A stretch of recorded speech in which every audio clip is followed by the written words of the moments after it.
செந்தமிழில் திருப்புகழ் பாடி நின்றால் மனம் மிஞ்சிடும் இன்பம் விளையுதையா. சிறகிரி வேலவனை காண்கையிலே விழிவோரம் கண்ணீர் பெருகிடுமே. கந்த சஷ்டி கவச்சம் போதுவோர்க்கு கந்தன் கருணை என்றும் துணை வருமே. பங்குனி உத்திர நாளினிலே உனை நினைந்தே காவடி சுமந்து வந்தோம். புன்னகை புரியும் ஷண்முகனே உன் சன்னதி தேடி ஓடி வந்தோம். உன் பதம் பணிவது என் தவமே, என் மனதில் நிறைந்திடும் உன் முகமே. ஷண்முக பிரிய குஹ குரு சரவணனே வந்தே இன்னருளை தர வேண்டும்.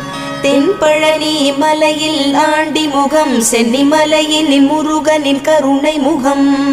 மன ஆறுதல் தந்திடும் ஆறு முகம் தருவாய்.